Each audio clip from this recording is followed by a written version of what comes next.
Hey, what's going on, guys? Archer Mark here, and I'm back with another figure review. And I have a Marvel Legends review for you today. This is the special Toys R Us exclusive S.H.I.E.L.D 3-pack. And it's a very cool set that I'm really happy to have added to my collection. I'm going to split this review up into 3 different videos because I don't want this to be too long. So we'll take these 2 figures away for the moment, and we're going to start with the Nick Fury figure. Now, the packaging, of course, is obviously the same for all 3. We'll give you a good look at the packaging in this video, and then we get that out of the way for the other 2. So up here we have the Marvel Avengers logo. Very cool window box that would showcase all 3 figures. We have the only a Toys R Us exclusive sticker, the Avengers Initiative logo, the Marvel Legends Infinite Series, very cool. The 3 characters, Maria Hill, Nick Fury, and Agent Coulson. And down here we have the Hasbro logos and usual, warning, choking hazard, stuff like that. We turn to this side, and cool image of the 3 characters. And you have the same image on the other side. And then on the back, we have, again, a better look at the 3 characters.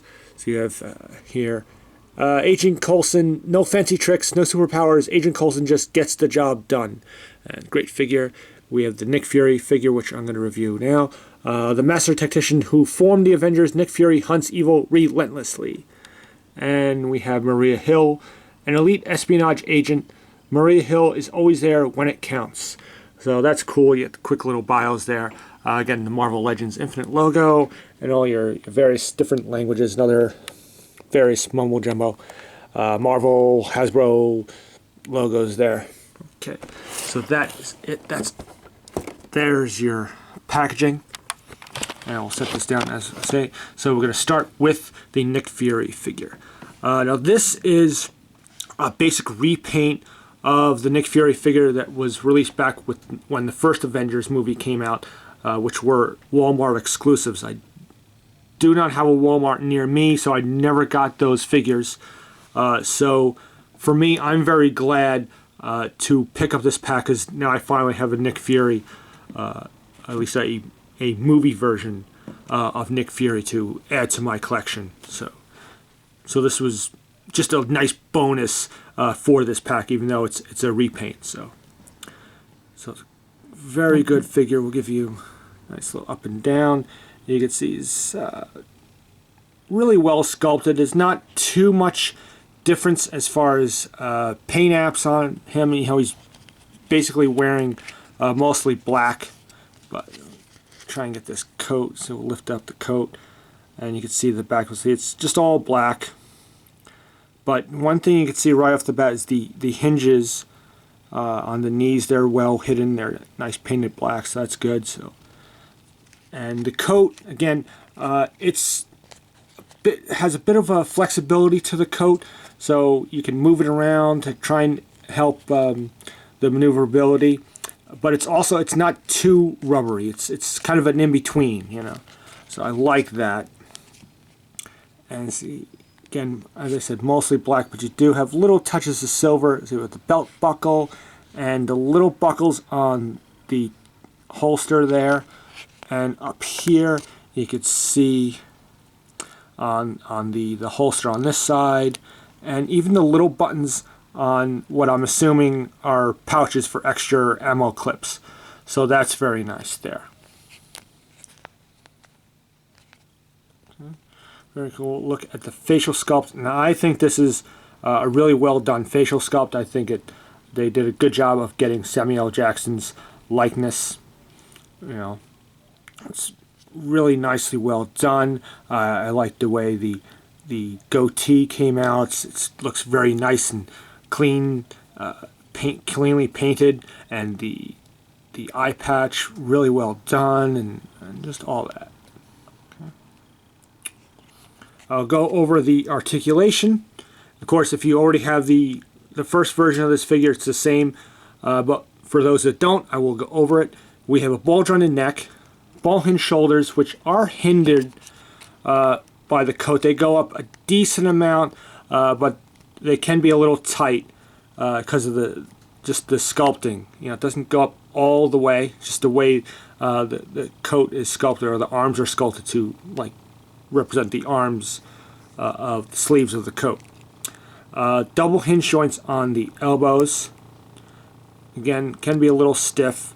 The wrists are swivel and hinge joints, so you get some fair amount of movement there. Again, sometimes depending on the figure, the joints can be a little tight either way, so you just work with them, play around with them a little bit. You know, I don't like to force them too much. I don't want a breakage. You have an upper torso joint, and it's like a ball joint, so you got a decent amount of movement. It's not, you got some forwards and backwards, but not too much. But it's enough so he can go side to side. So I think those are the more important things. No waist articulation. You do have the kind of like in and out joints, kind of ball joints on the thighs, but it's kind of a weird joint. You can't get a forward and backward like this. You have to sort of turn the leg and move it forward and then get it back and then twist it, and it's just like a weird, awkward joint. I'm not a fan of that, but it's not a big deal for me.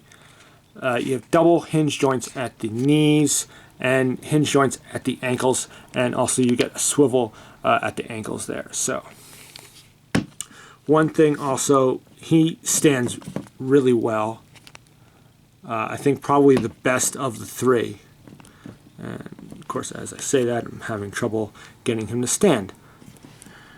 But generally, once you have the legs posed properly, he stands pretty well. There we go.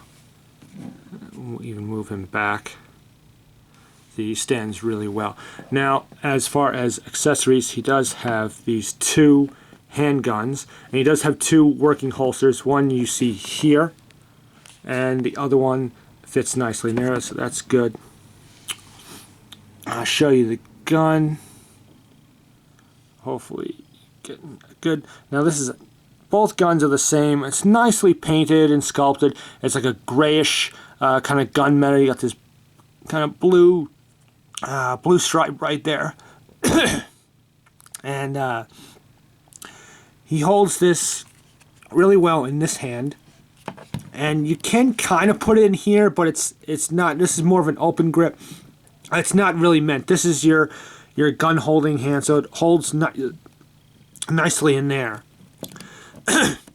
Now, the interesting thing, because of the two working holsters and in the packaging, so you see right there, this is where the guns are. They're pretty much meant both to go with Nick Fury, but most collectors, I think, are going to take one of these guns and give it to the Maria Hill figure, because she technically doesn't have any accessories, and that's kind of like a weird thing. It's like with the Black Widow figure, didn't really have any accessories for herself. It's very odd. But it's just interesting that he has just one hand that holds guns, but he has two working holsters. And you'll see with the Maria Hill figure, she has two just sculpted guns. So that's kind of odd. But again, I guess most people will probably take the one gun and give it to the Maria Hill. Would it have been such a big deal to give us a third gun? I suppose so, at least in Hasbro's mind. But overall, I think it's a great figure. I think will look really well with your other Avengers movie figures if you have them. And I'd highly recommend this pack. I think it's a great pack. The figures you get included, Maria Hill and Agent Coulson, we don't get that many figures based on those characters. And again, this is a second chance to get this Nick Fury figure if you didn't get it in the Walmart exclusive figure. So there you go. This is the first part of this S.H.I.E.L.D. 3-pack Toys R Us exclusive. I hope you enjoyed this review. I would definitely recommend this figure. As usual, comment, rate, subscribe. And until my next video, I will say so long and Avengers Assemble.